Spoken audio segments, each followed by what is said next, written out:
Good morning to all of you. In the last session, I have made a video on the prosecution side of Tarun Tejpal, indicting him as an accused in a rape case 354A and 376 clause 2F etc. being in the custody or fatherly man of the victim. He has committed the heinous offense of rape. Already I told you that with the definition, restructured definition of 2013 Nirbhaya Act only. So if anybody meddles with the vagina of the victim with hands, it is also called sexual assault. Previously, it was not rape. Anyway, you all know that on May 21st of this year, Honorable Additional District Session Judge, Goa, Madam Kshama Joshi, she delivered the judgment in the case of Varun Tejpal in crime number 27 by 2013, acquitting him of all the charges leveled against him and also giving him the benefit of doubt. You all know that, of course. There are so many people saying that it's actually a complicated or a judgment which is not favored by so many persons. It has become a subject of criticism by so many people. Anyway, let us not go in that direction. So here we can say that we have to appreciate the defense lawyers because the judge appreciated the defense. In other words, we can say the judge thought that the accused was victim and the complainant was almost a liar. Anyway, the case ended in acquittal. So anyway, we will discuss the acquittal reasons because it is a 527-page judgment. If you have got enough time, you can read it. But I will summarize it in 5 to 10 minutes. That's all. So we'll go one by one. The very first point for acquittal is the IO and the complainant, both of them are one and the same. Catene of judgments are there that the IO and the complainant should not be one and the same. Of course, the police registered a case suo motu by Joshi, that Sawant, that woman Sawant, she has a woman inspector, she registered the case and she proceeded with the investigation, which should not be done as per law. It is against the principles of natural justice. So please remember, IO and the complainant should not be one and the same. First defect in this case is that one. We don't know what will happen in this triple R case. There also IO, CBCID, additional SP and investigating officer, one and the same point, number one. Number two, delay in the FIR. This is most dangerous, delay in the FIR. Of course, people may appreciate or not appreciate, but as per the version of the judge, there was delay in the FIR because the incident is supposed to have taken place on 7th and 8th of November 2013, but the FIR was registered on 21/11/2013 with so much of delay. Alright, of course, if the time the other side is admitted, if the prosecution side is admitted, yes, she has given a report to the internal complaint cell committee on 10th. And the accused, he has regretted himself, he said sorry, and also he has withdrawn himself for 6 months.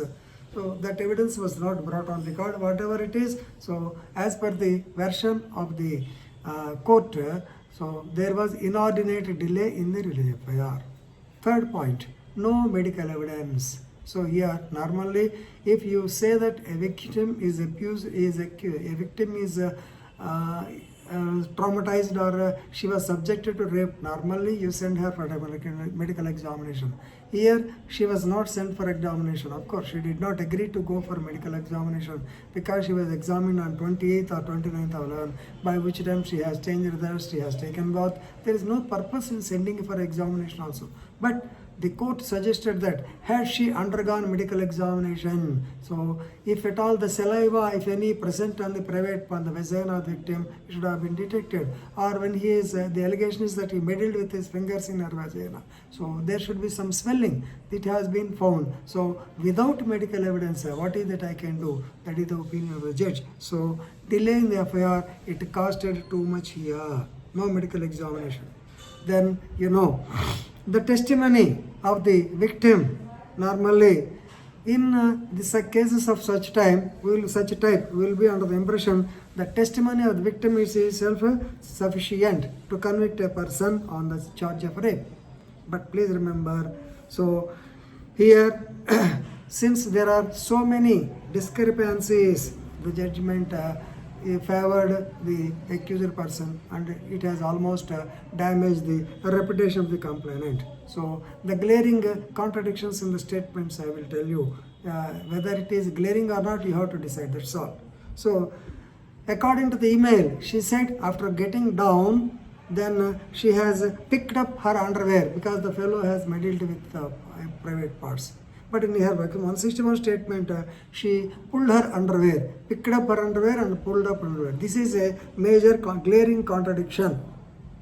So this is the opinion of the court. We can't help it. You have to go and appeal only, that's all. So the victim's narrative is of extreme implausibility and it is not possible to believe that a woman who is aware of the laws, who is an intelligent and who is physically fit because she was a yoga trainer, then she'd normally, her character, now she has gone to section 8.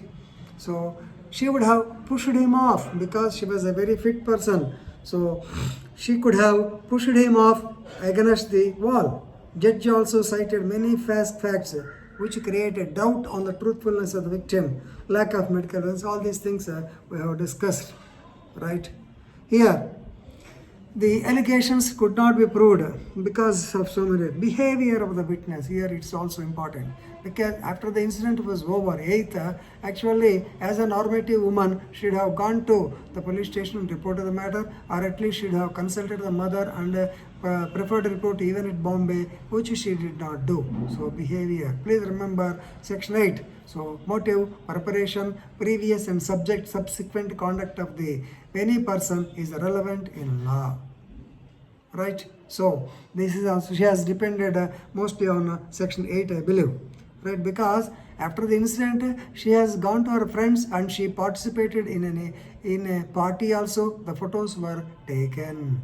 And third point, emails. The emails exchanged between the accused and this woman, they did not show any type of extreme things. They are just normal, hi, bye, like that. Of course, if you go through the emails, he said, he used one word, fingertips, and he said he is sorry. And I don't know what they indicate. Of course, they have not indicated anything to the judge.